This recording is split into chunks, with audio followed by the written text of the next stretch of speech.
कौन सी आया था जहाँ से 1? अच्छा,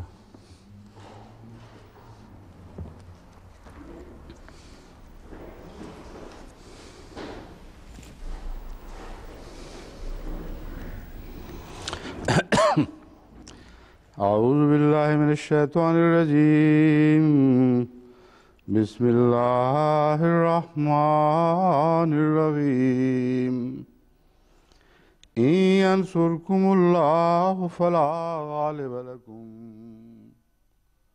व इन यख्ज़ुलकुम फमन ज़ल्लज़ी यंसुरुकुम मिन बअदिहि व अलल्लाहि फलयतवक्कलिल मुमिनून।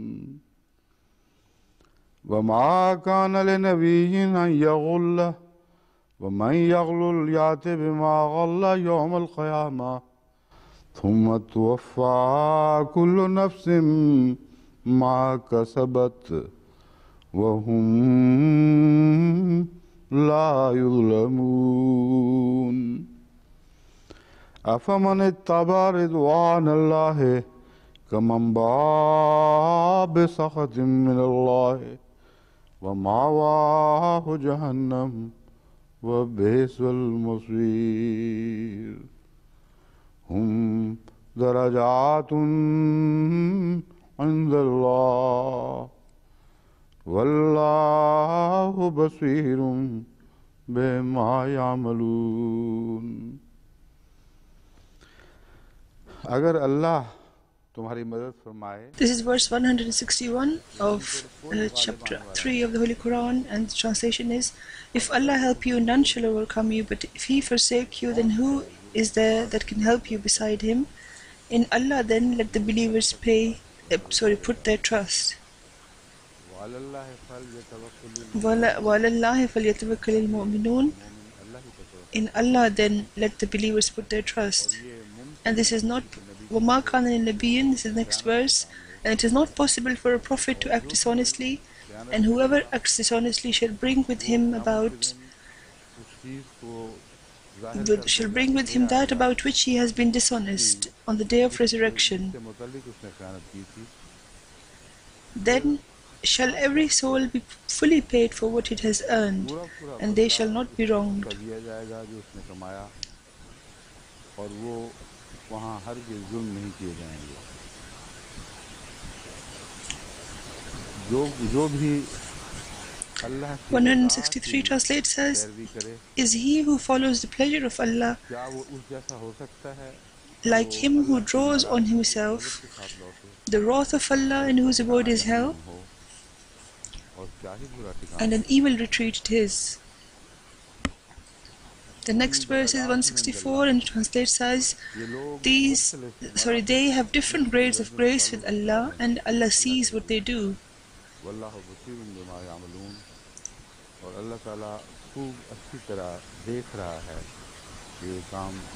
Allah watches well at whatever they are doing. These are the verses out of which we will attempt to comment upon as much as possible. The first verse is, if Allah help you, none shall overcome you. Huzur is saying that khazal means to leave, to forsake, and taraka nusratahu wa anatahu, iyanat, to leave somebody's help or their assistance.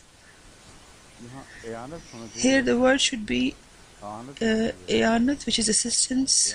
We're saying this should be iyanat in Urdu. Therefore, Khuzuran means somebody who forsakes, stops helping or assisting someone. In Yansurkumullahu fala ghaliba lakum. In this is a denial. Istifham inkari, Huzur is saying that it means that if a question is asked, that can this happen, and the answer is rhetorical, so it should be as if the answer is contained within the question. And he says that in yansurkumullahu fala ghaliba lakum man zal ladhi yansurukum min ba'dihi faman zal ladhi yansurukum min ba'dihi, who is it that can help you beside him? So this question is not asked for in order to should be responded. It is asked because to say that there is none who can help if Allah forsakes someone.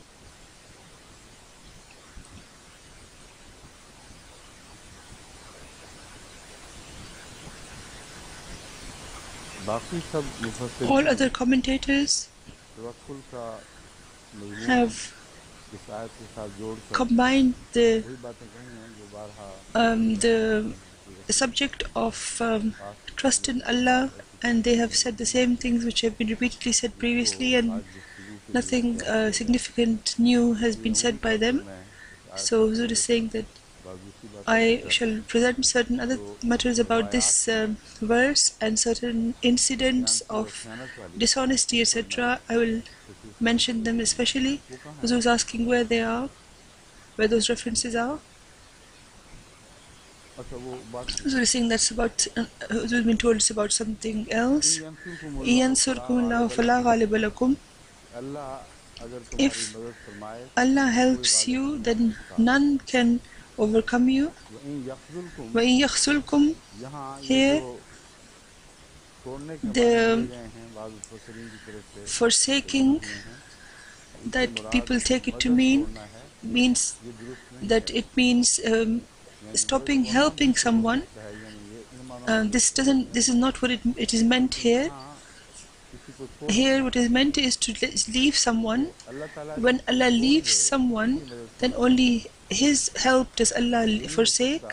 It cannot be that Allah does not leave someone and just forsakes His help. It means that the actual matter to consider is that has Allah not forsaken you?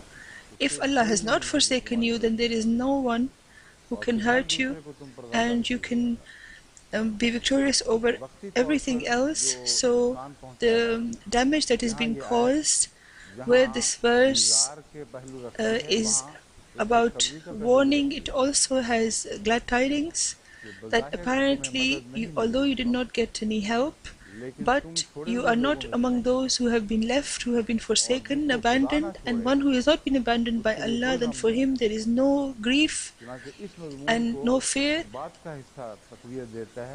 And this is the later verse says that people should trust in Allah, and they should know that it is not something, Allah has not forsaken them. If Allah forsakes, then there is no one who can help. Here the word bado is also worth reflecting upon. This is often used in our literature, etc. Bad doesn't just mean a later point in time, it has other meanings as well, because whenever the word bad is used with respect to Allah, then it does not mean, it is not possible to take it to mean later on, later than Allah, because there is no later than Allah. So when the Holy Quran says manzal ladhi yansurukum min ba'dih, that after Allah who can help you, then here this would, if it is meant, it is taken to mean that then if it should take us to mean after Allah, then it would, may Nauzubillah, God forbid, mean that after Allah goes, after Allah Nauzubillah dies, then who will help you? So this is should not be translated in this way, and it actually means that besides Him. The word Bad means besides Allah, against Allah, or outside the scope of Allah, which doesn't exist. So different commentators have translated this And especially with respect to Wala Nabi Abadi Hadith, Mullah Ali Qari has also commented on this word, and he says that Ba'd here means apart from the Holy Prophet ﷺ or against him and outside his Sharia, there can be no other prophet, Wala Nabi Abadi, and this tradition then is not against the verse Khatam of Khatam al-Nabiyyin. So the word Ba'd about Allah is not just used in this verse, it's also used in other verses as well. And Mullah Ali Qari has deduced this, that because there is no Ba'd of Allah, it is not possible that after Allah, so it means anything besides Allah. So this word Ba'd can be used as can apply to any such situation. وَعَلَى اللَّهِ فَلْيَتَوَكَّلِ الْمُؤْمِنُونَ. The complaint about the Shiite commentator is responded to. It doesn't say that the believers have trust in Ali. It says that the believers trust in Allah. And the first reference that was passed, they said that it was only Ali upon whom not only were the ordinary believers putting their trust, but also the Holy Prophet ﷺ was putting their trust. And if Ali had not come to save them, then no one could come to save them. And this decision was declared. Apparently, this was declared that today, they alleged that it was declared that today no one can save the Holy Prophet ﷺ except Ali Razanho. And perhaps according to them, Gabriel did not dare to fly in that area. He was watching what was happening to the Holy Prophet ﷺ, and when Hazrat Ali Zanhu saved him, then he was sympathetic, and then he said, "O Prophet of Allah, see, this is what sympathy is, and this is what help and expression of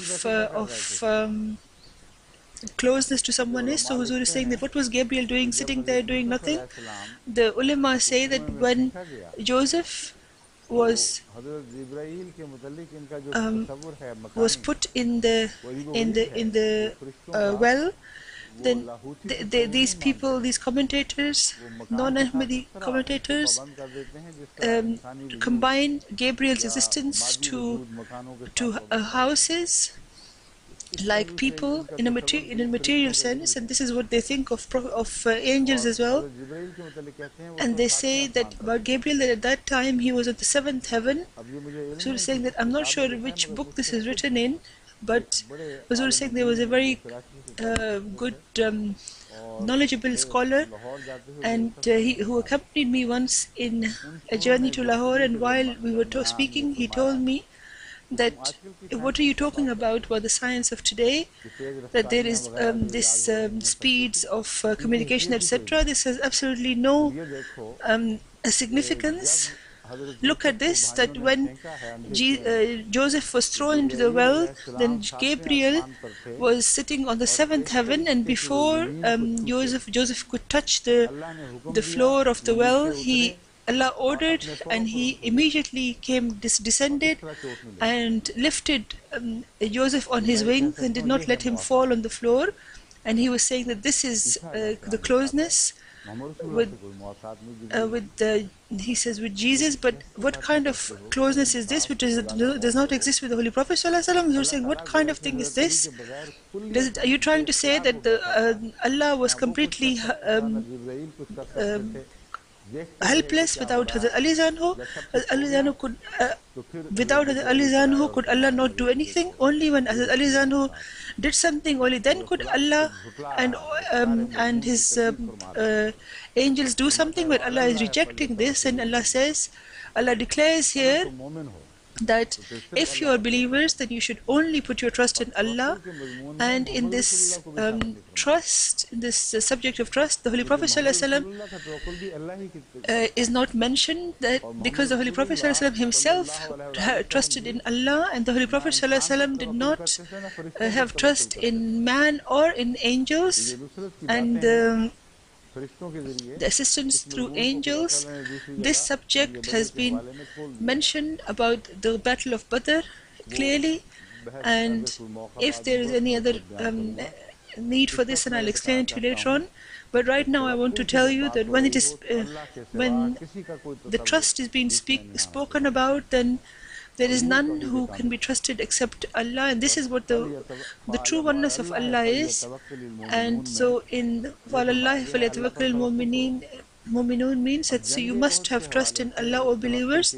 So with reference to the Battle of Uhud, the translation of this would be, they don't even think that Allah has forsaken you, abandoned you, because if someone abandons you, you can't put your trust in him. About the one about whom you are completely sure that he will never abandon you, only then can you trust in someone like that.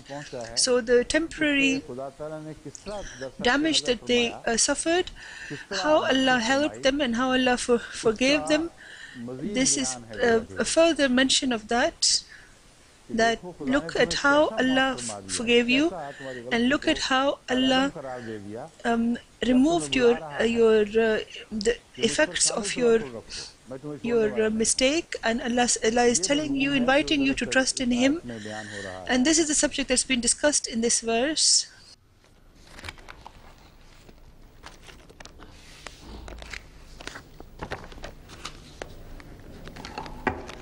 وما كان لنبي أن يغل ومن يغلل يأت بما غل يوم القيامة ثم توفى كل نفس ما كسبت وهم لا يظلمون. किसी नबी के शायान शान नहीं कि वो खयानत. And it is not possible for a prophet to act dishonestly, and whoever acts dishonestly, the prophet cannot obviously act dishonestly, and whoever does act dishonestly shall bring with him that about which he has been dishonest on the day of resurrection. وَمَنْ يَغْلُلْ يَأْتِ بِمَا غَلَّ يَوْمَ الْقِيَامَةِ ثُمَّ تُوَفَّى كُلُّ نَفْسٍ مَا كَسَبَتْ وَهُمْ لَا يُظْلَمُونَ. Then shall every soul be fully paid for what it has earned, and they shall not be wronged. So he's saying that here, the letters, the different words must be translated carefully. Words have different meanings, and not every meaning applies at every juncture. For instance, descending, or when you say in Urdu that something has come out of somebody's heart, or they have descended from somebody's heart, or the rain descends, or the words of Allah descend, or the iron descends. So the word descend is used in all of these meanings, but you cannot take all of these meanings to apply to every such case. So the word ghalla has different meanings, and where the word ghalla is used for a prophet, there we must translate it, which is worthy of the honor of the prophet. And also about other people, this word should be translated similarly. So we must find a meaning which is supported by dictionaries, etc. You can't make up your own meanings. Therefore, in Gharib al-Quran, Lughat al-Furqan, in which different verses whose meanings are clarified, Ghalla means to be dishonest. Here, in Gharib al-Quran, the same verse has been given, وَمَا كَانَ لِلنَّبِيِّ أَنْ يَغُلَّ, that it doesn't it doesn't clarify whether it's dishonesty in financial matters or something else. But what it means is that if someone a trust and put in someone and they don't fulfill it properly, this is the general meaning. And with respect to the Prophet, this more vast meaning must be kept in view, where it is not possible to indicate towards stealing, but whatever responsibilities are put on the shoulders of a prophet, that he does not lag behind fulfilling them completely. And this is what is meant with this word with respect to a prophet, that the trust that is given to a prophet does not refer to ordinary stealing, etc. Stealing of that trust. It means the responsibility that Allah has put in on his shoulders. Therefore, Allah says that when everyone was afraid of the trust, and this was referring to another verse of the Holy Quran.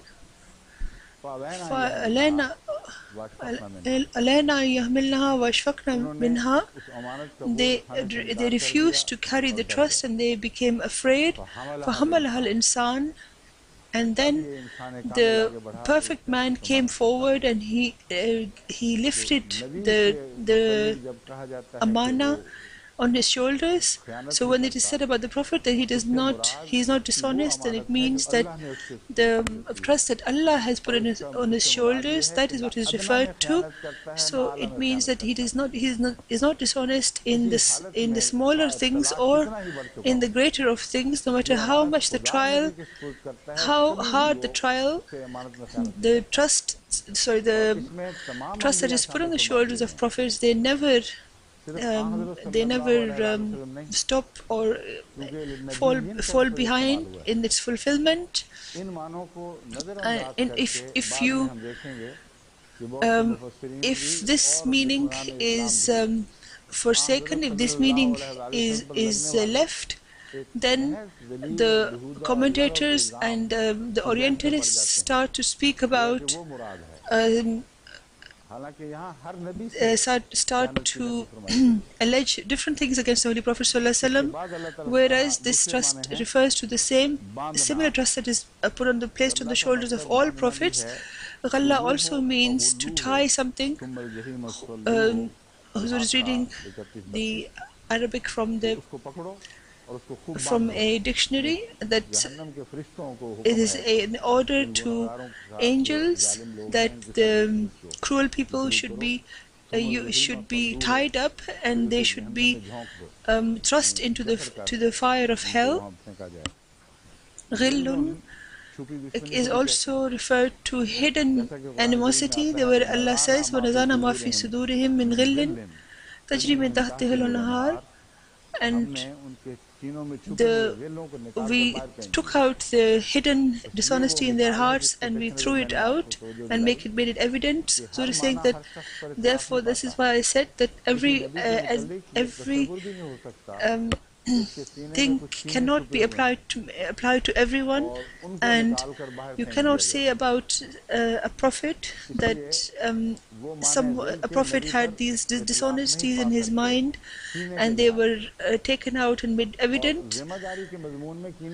And when it comes to responsibility, there is no question of such ill feelings. Ill feelings are only kept in their hearts by lowly people. So when it comes to the heart, with this thought, with this idea, you cannot combine this with ma kana lin-nabiyyin.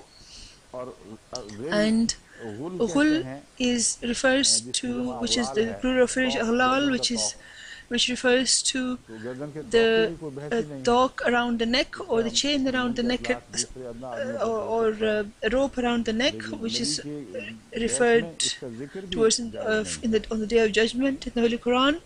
But this meaning is also not appropriate here. And then to have the hands tied in terms of being a miser, this is also another meaning of the word ghalul, and where it says Allah says in the Holy Quran that the Jews said that Allah's both hands are maghlul, they are tied up. Nauzubillah. Here the word yad is used, that Allah's hand is tied. And what does this mean in this in that verse? It doesn't just mean that Allah cannot spend or He cannot give. It means that whatever Prophet or Allah wanted to give to someone, He has already given it, and now He will not give it to anyone else.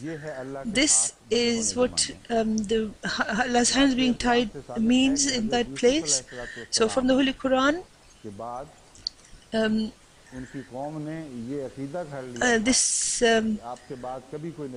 this idea is found that after Joseph, people thought that there will be no other prophet, and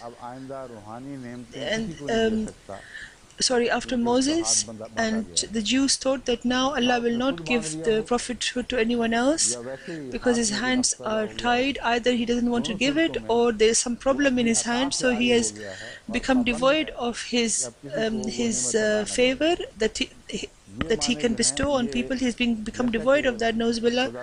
So just as this meaning is against the honor of Allah, similarly it's also against the honor of the Prophet.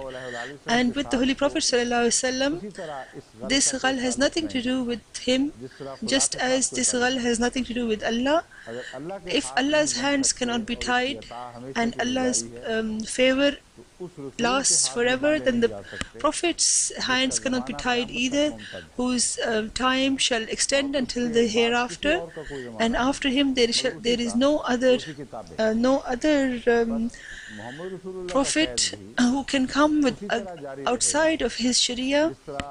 So just as the Holy Prophet just as Allah's favor is eternal, similarly the Holy Prophet ﷺ's favor is now eternal after he has come. And Huzur is reading from a different verse, and Huzur is saying that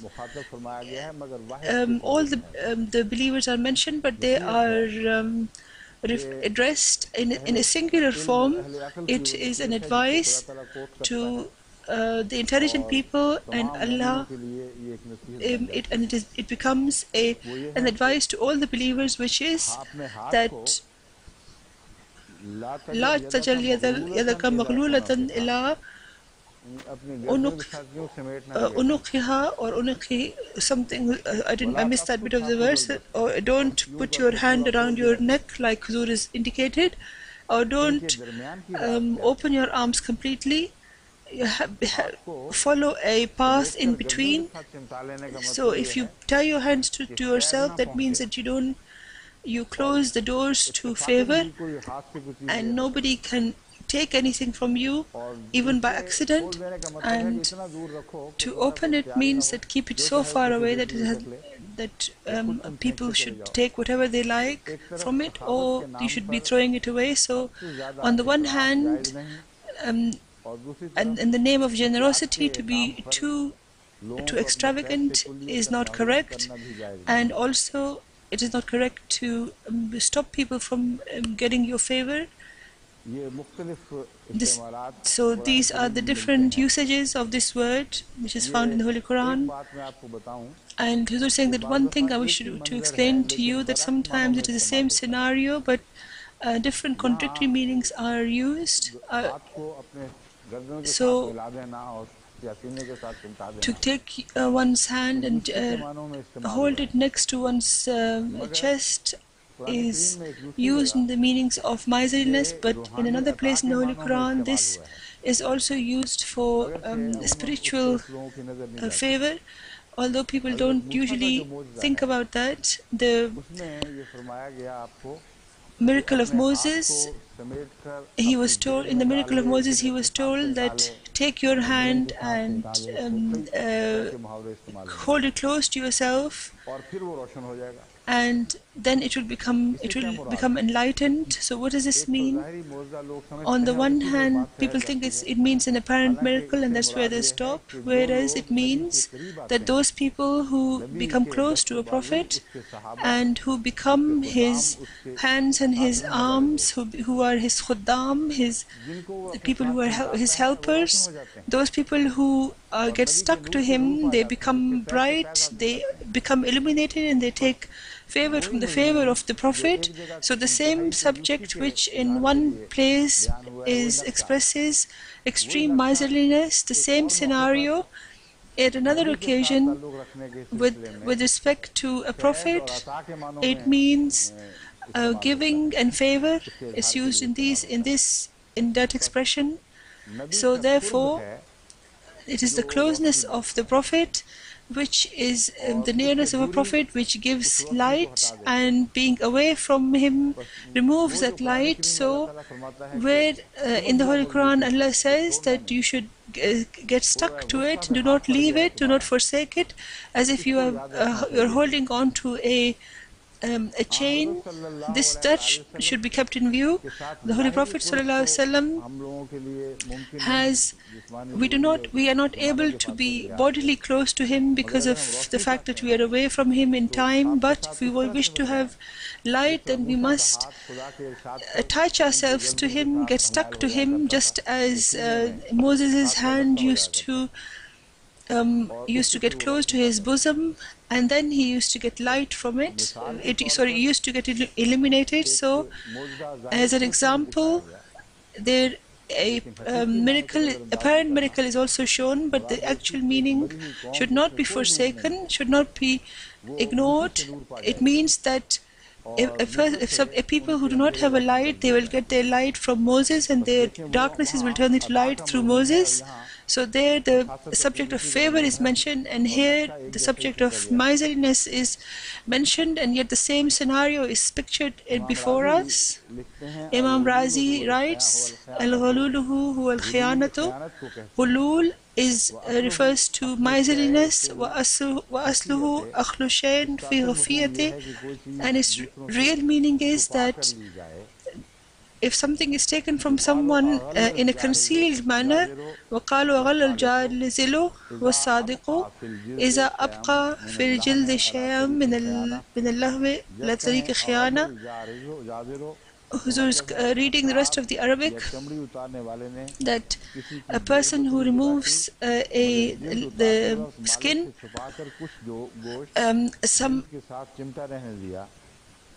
when the skin was being taken off, someone who was skinning an animal, they took some of the meat so that they could take it home with it.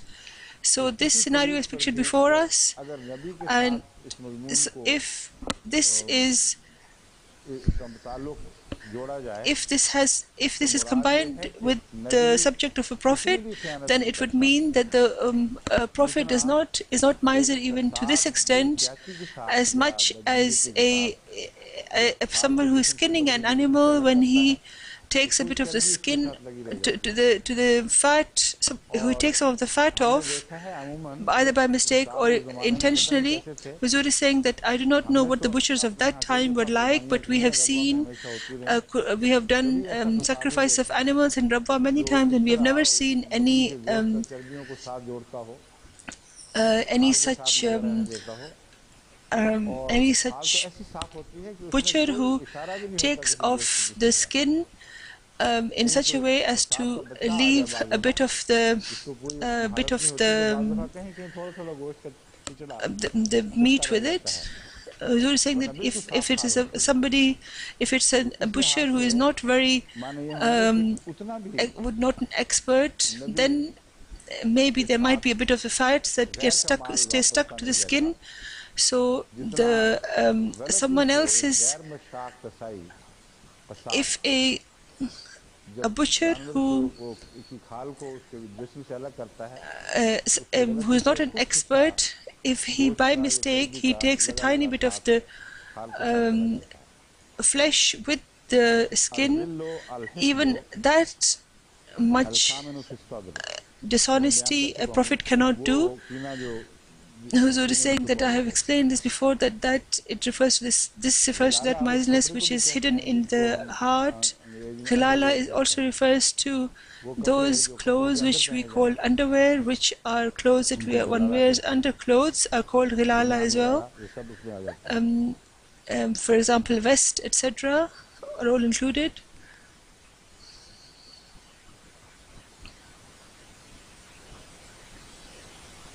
Ghallahu fulanun means that quietly he lifted it up and hid it in his things, among his belongings. All the rest of them are the same meanings which we have already answered, which we have already mentioned. Ghalal ba'iru ghalatan. It says that the thirst of a camel is meant, that camel whose thirst cannot be quenched. This word ghalla is used for that in his bosom there is some kind of a fire, a slight fire. When the thirst is not quenched completely, then that is the feeling in the bosom. So if a camel has drunk water but the thirst is not quenched, then this word is used. Ghalla is used for that as well. Now, so saying here, this was a general subject which was being mentioned, and that it is not possible for a prophet at all that the trust that Allah places on his shoulders he should withdraw from that. During the Battle of Uhud, why was this mentioned? Why was it necessary for this to be mentioned? Ordinarily, commentators raise this issue that in actual fact this verse was revealed after the Battle of Badr, at the occasion when the Holy Prophet ﷺ, when a hypocrite alleged that the Holy Prophet ﷺ had a red silk cloth or a carpet, a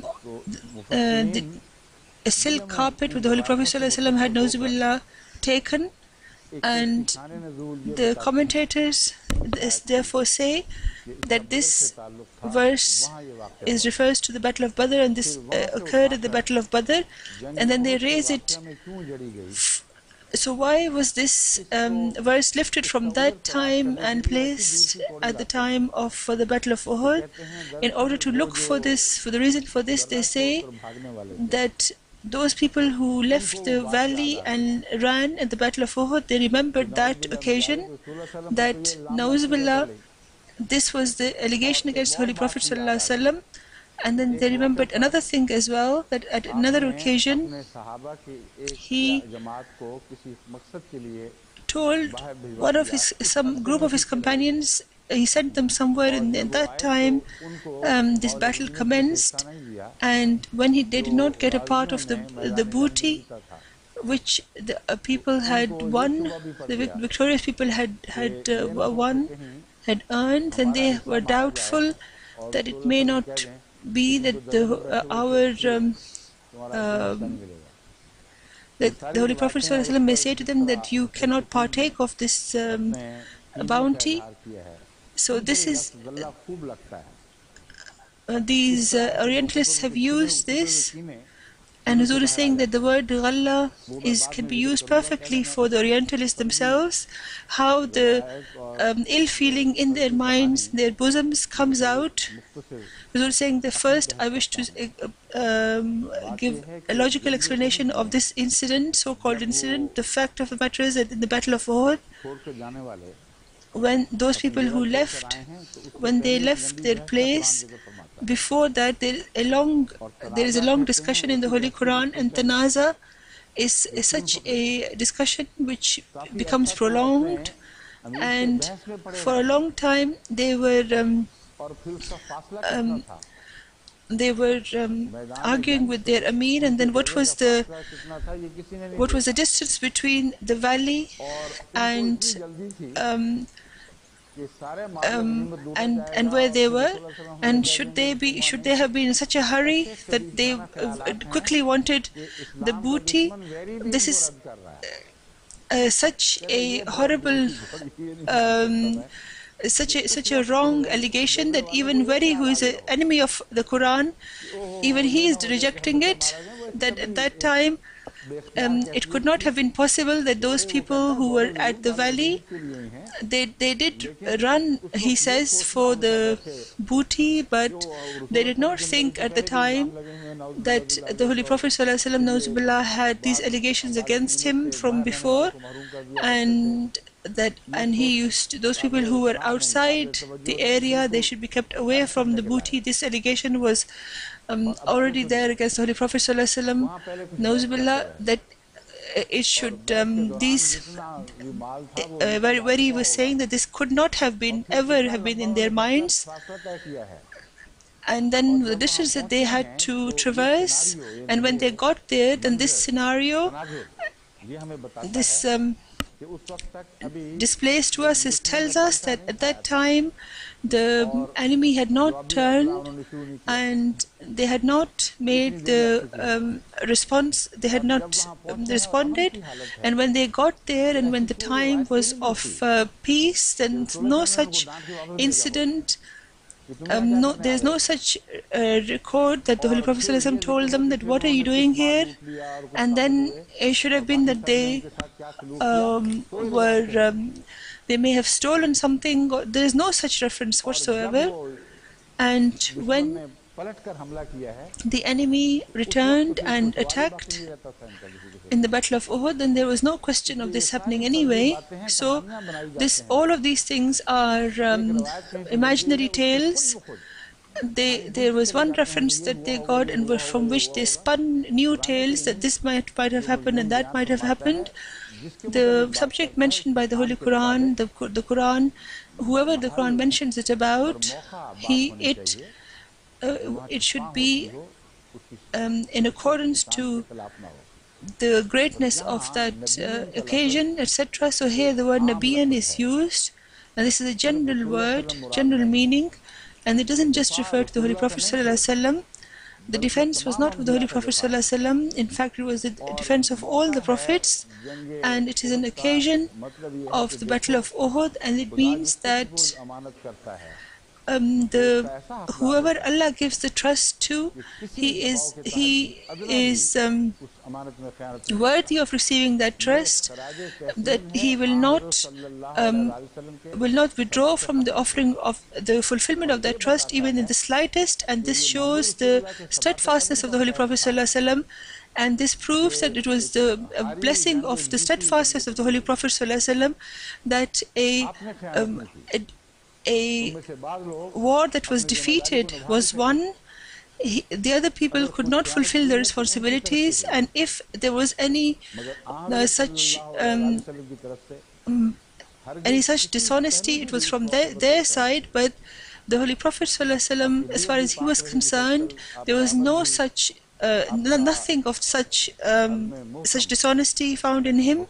He was true to what he said. His faith was always strong, and he was like a mountain. He stood there, and this the right of the responsibility upon him, the way he fulfilled it, was incredible. And after this, Allah says, وَمَنْ يَغْلُلْ يَأْتِ بِمَا غَلَّ يَوْمَ الْقِيَامَةِ, that it is not possible that any prophet, the Holy Prophet ﷺ is obviously the greatest of the prophets, but it is not possible for any prophet at all that he should be unaware that what will happen to him on the Day of Judgment. The Holy Prophet ﷺ,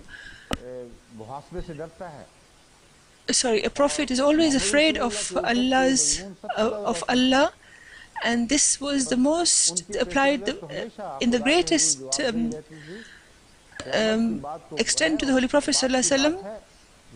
The hereafter is something else, but all the prophets spend their whole lives in this fear of Allah, so it is impossible for them for one to imagine about any prophet that they may have any dishonesty at all.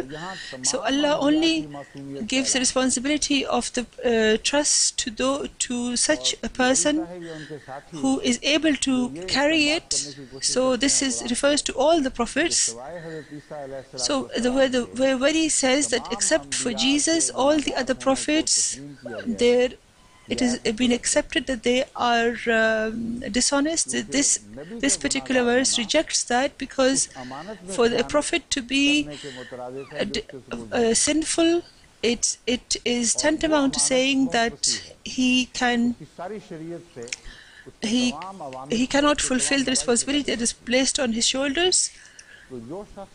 So anyone who is a prophet of Allah and he intentionally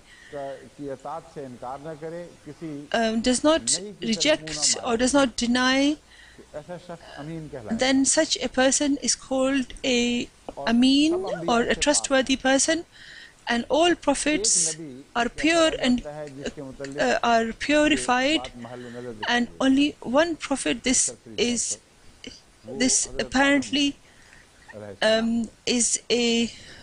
apparently seems to that he may have committed a sin. For example, about Adam, it could be said that if he was responsible, then why did he go towards the Shajara Mamnu'a, the forbidden tree? Then why did he go towards the forbidden tree? As far as the mistake is concerned, this is not against the innocence, and in dishonesty there is an intention. So the Holy Quran says, "Walam yajid lahu azma," that in Adam we did not find, we forgave him, but not without reason. But whatever sin it was that you call a sin, it did not include with it the intention of Adam. He made a mistake unintentionally, and sometimes in the name of a good act, one thinks that one is doing something good, and then afterwards it becomes proven that it wasn't a good act and it wasn't a pious act. And such a person cannot be called as someone who is dishonest, but he can be called as someone who committed a mistake. And if one honestly makes a mistake, then a person who is of a good-hearted person will repent. If you, for example, if you shoot someone and you think it's an animal and it turns out to be a human being, and you shoot someone, and this often happens in America, that people think someone is an animal and they shoot it, and it turns out to be a human being. And when such cases goes to court, then even it cannot be that such people are regarded as exonerated, because they made a mistake, and they're not even manslaughter charges cannot be brought against them. So if a person intentionally commits wrong, then that person can be punished. Otherwise, but whoever kills someone, but even if it's by mistake, he will repent and he will seek forgiveness. And the same happened to Adam al-Islam. Allah is saying that he made a mistake unintentionally, but he kept trying to hide himself in forgiveness, and Allah was merciful to him and said to him and told him that he forgave him, and he had because he had no evil intent behind his act. So if the Christians had an allegation, then this was a response. Sorry, this was one of the things what could have said to the Christians. So it is not possible for any prophet to be dishonest at all. As Ibn Abbas gives a reference upon which this whole storm of allegations are raised, that that there was some allegation against him, that as if he was dishonest. The way this commentary is for no reason applied here is completely wrong. It was a general subject, and they say that when they allege that a verse which has to do with the Battle of Badr was brought here, who moved here, what kind of a strange Quran would that be? That Allah would take a verse where it does not apply and place it there, and those people who ran, that they must have thought that the Holy Prophet ﷺ may have been dishonest, and this is why they might have run. This is such a stupid idea that no logical person can ever dream of this, and it is not considered to be. It is not even worth considering, but because the enemies have made this allegation, so we have to respond to them. Ibn Abbas says, "Ma kana al-nabiyyin illa ghulla." This was about a red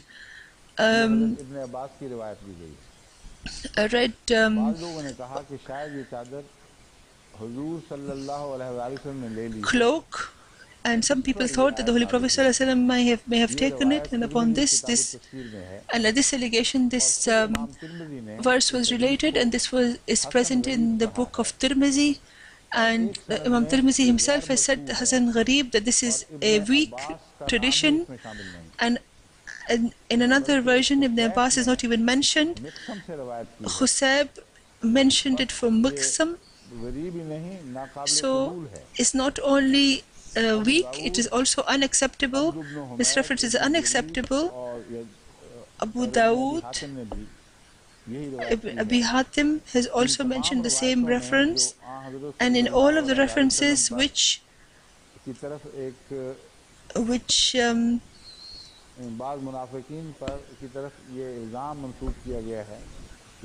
was an allegation made on behalf of some hypocrites, but upon the Holy Prophet ﷺ, all of these commentators are discussing this issue, that if this was an allegation, then why was it brought here? And somebody may have understood something which was, God forbid, which was somebody may have experienced something which was then brought here. Huzur is saying Tafsir Ummi, I think he said, brings another reference on top of this reference. In the Surah Kummi it says that a person came to the Holy Prophet ﷺ and said to him, then such and such person has stolen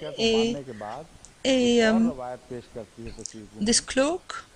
So another reference is presented by the Surah Kummi that this incident was finished because that thief was caught. So if the thief was caught and the matter was finished, then why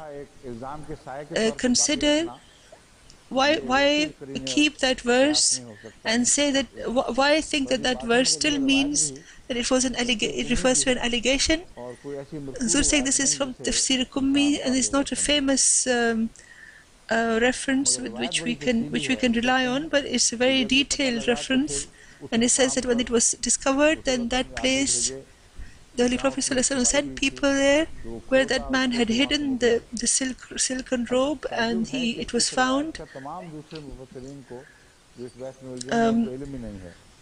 And Huzur is saying it's strange that other commentators are unaware of this reference, but they try to finish this allegation at least.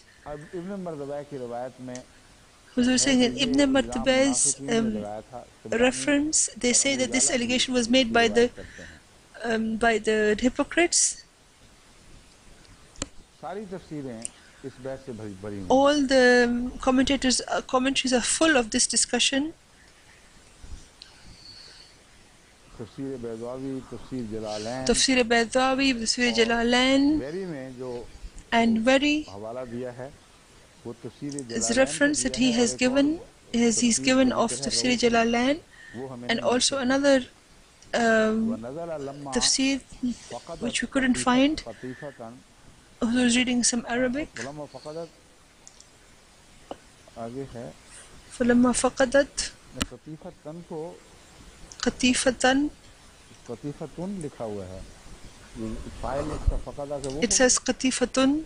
हाँ तो फ़क़दत है तो वही होगा ठीक है वनज़र लम्मा फ़क़दत وَنَظَرَ لَمَّا فَقَدَتْ خَطِيفَةٌ, and when that khatifa or that robe or that shawl that is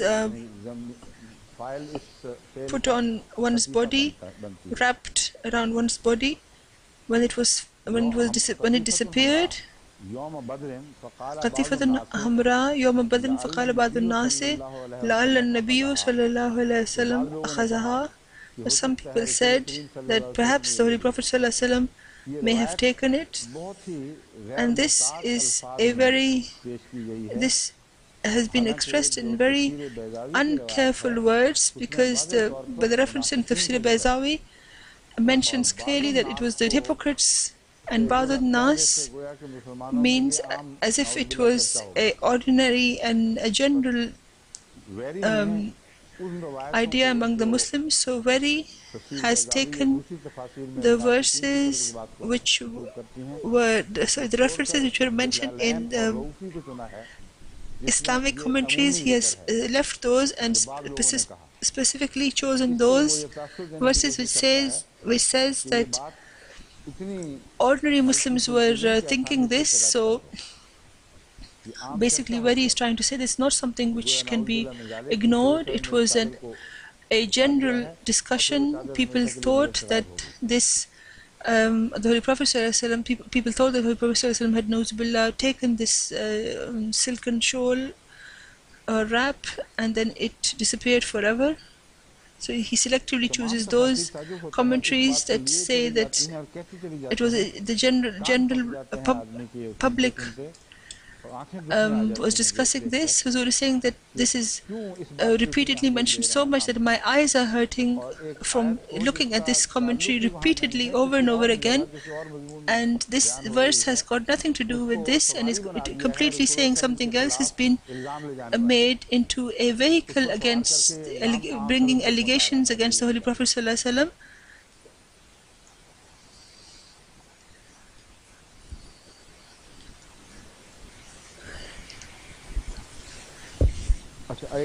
Huzur is saying that in Tafsir Mani it says that this was to remove the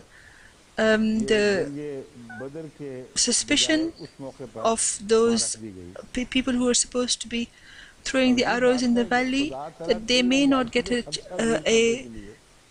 a portion of the booty. Huzur is saying that why would Allah in order to allay the fear for those who were supposed to be throwing the arrows, why would Allah make an allegation against the Holy Prophet ﷺ?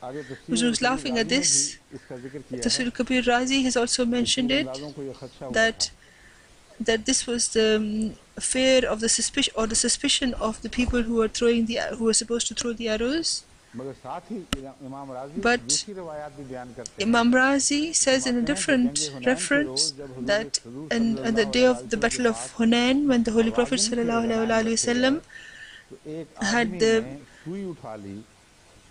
had some trust being placed, then someone lifted up a needle out of that, and then this verse was revealed, that why have you lifted up a needle that people said to him that it is against the glory of a prophet that even a needle should be removed from a trust. So if this is the kind of references there are, then one cannot trust such references at all.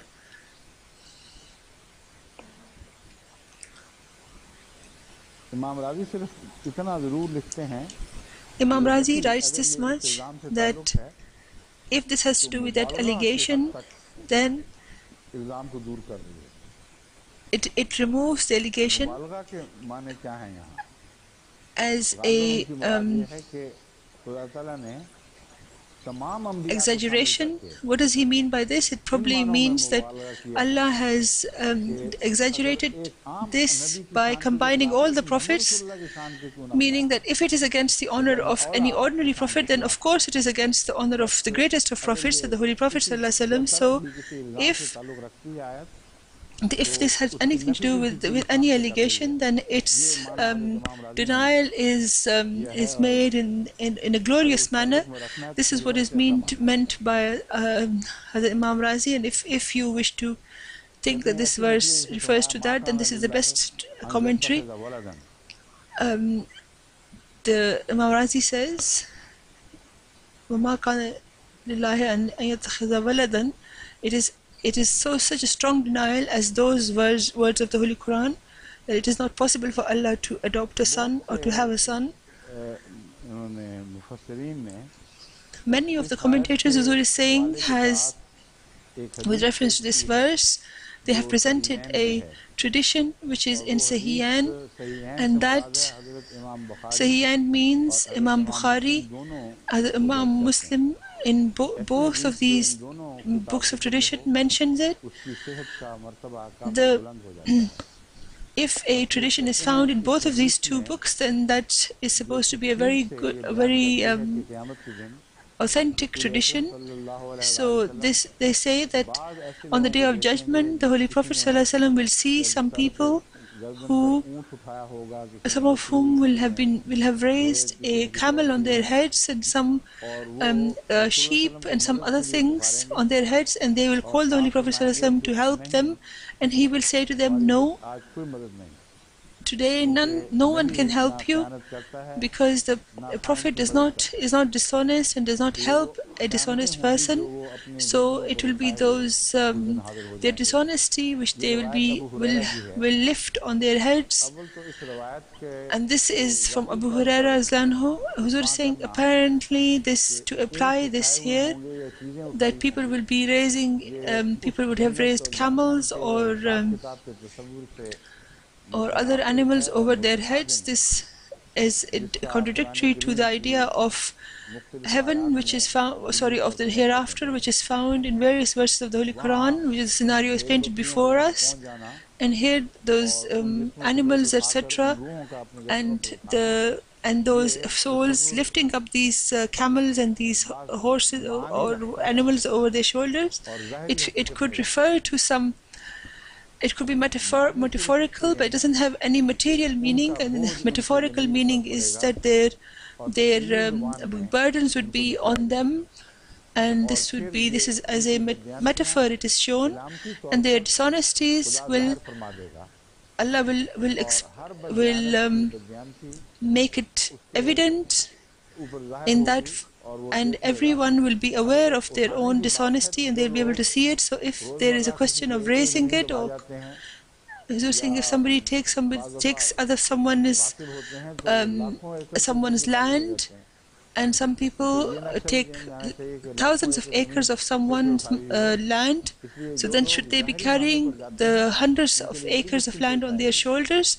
So this, if you take the material meaning, it will be very problematic. So the fact of the matter is that these are metaphors, and this is how they should be understood. So the Holy Quran tells us that on the Day of Judgment, people's dishonesties will be made evident, and for them they will be an ordinary general humility, dishonor for them. So this, people try to combine this tradition with this verse, and they often indicate towards this tradition, and they say this is what will happen to the people on the Day of Judgment if they are dishonest. And therefore it was impossible for the Holy Prophet ﷺ to be dishonest, because he knew this. The fact of the matter is that the Holy Prophet ﷺ was a trustworthy person even when he was a young boy. When he was a small child, from that time he was called the trustworthy. And until he became a prophet, the whole of the Arabian people who knew him, they used to call him Amin. So it is strange. Why do the Muslim commentators not indicate towards this? The fact of the matter is that a person who was a trustworthy of the order of the Holy Prophet ﷺ, to mention such an allegation about him, and then to not mention his good character in this regard, which completely denies and crushes any such argument, any such allegation, this is a dishonesty with the Holy Prophet ﷺ, and this is a non-fulfillment of the trust placed by the Holy Prophet ﷺ upon our shoulders. There is a trust upon our shoulders. If we mention, if there's something like this is mentioned and then we don't mention his character, his noble character, then we are not fulfilling our responsibility towards him properly. Huzur is saying that now I wish to present you some references of such certain Orientalists and how they enjoy saying these things, how they enjoy mentioning these allegations. Huzur is saying, for the sake of saving time, shall I make the translation or shall I read the actual words? Huzur is wondering. Sale writes, this passage was revealed, as some say, on the decision of the spoils at Badr, and some of the soldiers suspected Muhammad of having privately taken a scarlet made all of silk, very rich, I think he said, perhaps said a cloak, Al-Baydawi. Huzur saying, I have read the verse, or I've read the reference of Baydawi and Jalaluddin, and this carpet is not mentioned anywhere. Sorry, it was a carpet that was mentioned. There is no carpet that was mentioned. There was a cloak or a wrap, and others suppose that the archers who occasioned the loss of the Battle of Uhud, they left their station because they imagined Muhammad would not give them their due share of the booty, I think Huzur said, or perhaps he said. And here Baydawi is mentioned. Rufi's reference was given by Veri, and Bel Sahib writes that tradition says that Muhammad was accused of concealing for himself a cloak from the spoils of Badr, and this translation is closer, that he took a cloak for himself. Nauzubillah. What does he say? Huzur is saying BD probably means Baydawi. Baydawi, he's abbreviated that, and he says that he takes this as a repudiation of the charges or as a prohibition of what he did on another occasion when those who were absent from duty were left out of the distribution. Here, Huzur is saying that he has intentionally done this, that according to Baydawi, this is a repudiation of that allegation. This is, and as a prohibition of what he did on another occasion. In prohibition, it doesn't mean, this word doesn't mean that there's a contradiction. It means that Nauzubillah, something that was done by the Holy Prophet ﷺ, he was told not to commit that same thing again, same act again. As anxiety played its part in the defeat, it might possibly be another self-reproach on his part. And they're saying that in the Battle of Uhud, after the defeat, the psychological state at that time, the old injuries are also come out, and it could have been that his consciousness was telling him that he made this mistake before, and therefore he made up this verse. And this is Bell, Mr. Bell. Huzur is saying that I will tell you later on why I'm not saying anything about him at the moment. Huzur is saying, where are my papers? What Montgomery Watt writes, in the context of the dishonesty which is mentioned here, fraudulent, some accusation of unfair treatment had been made against Muhammad ﷺ. It is said, but it is not likely that the archers left their places because they supported. Huzur is saying that he makes allegation against Holy Prophet ﷺ very vehemently, and then he denies the allegation against the archers, but not that he doesn't deny the allegation against the Holy Prophet ﷺ. He was saying, imagine those people who learn from these people, imagine how much poison is put in their ears, which then goes into their each and every nerve of their body, and very cleverly they have defended. But the one who should have been defended, the Holy Prophet ﷺ, that is, he does not defend him. He arches he pretends that he is a he tries to defend the archers, but not the Holy Prophet ﷺ, as if saying, Nauzubillah, that the Holy Prophet ﷺ is can do such a thing, such a dishonest act. He was saying Madudi Sahib is also mentioning it, that this was an allegation made against the Holy Prophet ﷺ, and doesn't bother to say anything else. Rodwell says that this translation, Ghalla, to act dishonestly, it is not the Prophet who will defraud you. Muhammad had been accused of having secretly appropriated a portion of the spoils. Here, he is also saying that this was an allegation against the Holy Prophet sallallahu alaihi wasallam. The Holy Quran version of the Ahlul Bayt. This is a book in which Agha Haji Mirza Mahdi Pooja Yazbi Sahib mentions this in this way. He doesn't mention, he mentions this verse, this allegation, and then just does not respond to it, just leaves it. Reverend Very, in his comprehensive commentary, writes, it is not the part of the Prophet to defraud. That Ma Kana Nabiyan, he mentions it, he translates it to mean it is not the part of the Prophet to defraud. Sale says on the authority of Baidawi that this passage was revealed, as some say, on the spoils of Badr, when some of the soldiers suspected Muhammad ﷺ of privately taken a scarlet carpet made all of silk and very rich, which was missing. Others suppose that the archers who became the reason for the loss of the Battle of Badr imagined they left their position because they thought that Muhammad would not give him his part of the plunder, because when they sent out a party at an advanced guard, and in the meantime attacking the enemy, took some spoils which he divided among those who were with him in the action, and gave nothing to the party that was absent.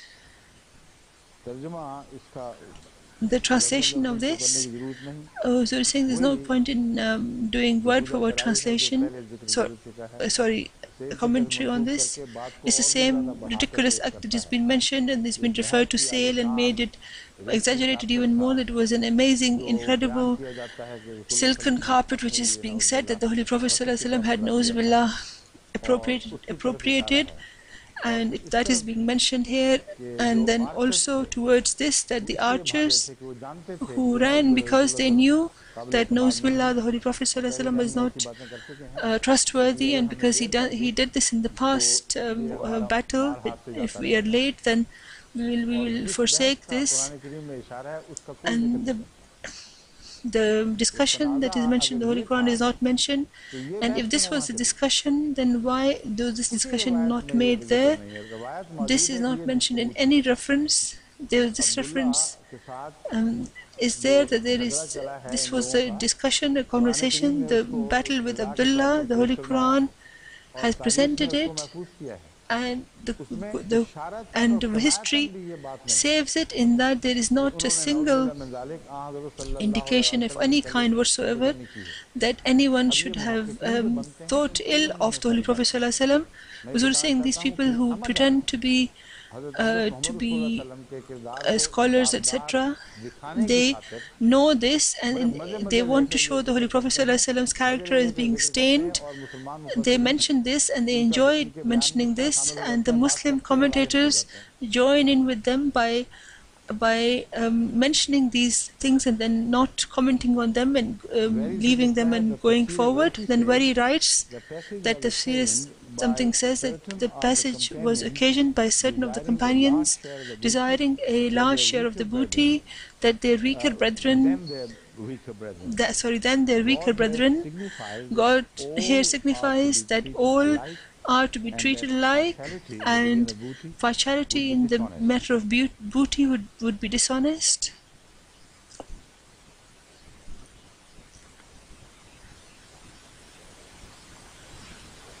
Now Huzur is saying, in this respect, Huzur is saying, I wish to speak some more to you on the Prophet upon whom they are making this allegation. He has such a character, a noble character, which was extended from before the prophethood to after the prophethood, and that character, that noble character, for that to be ignored, and then to have this discussion made, and then not to mention that noble character, that is the dishonesty which will be a burden on them on the Day of Judgment. They say that the Holy Prophet ﷺ, they make this allegation against the Holy Prophet ﷺ, while when they are saying this, they are actually putting the allegation upon their own selves, and they are being dishonest, and they do not say in defense of such a noble character what they all know.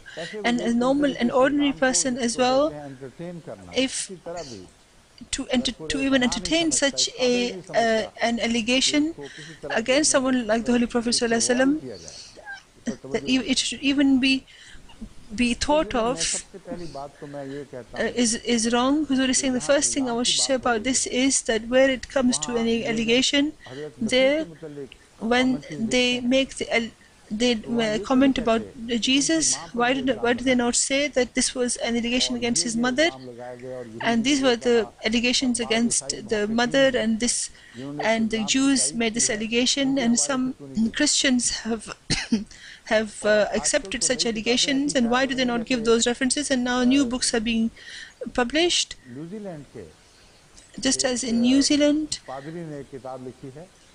a priest wrote a book in which very clearly this allegation against Jesus was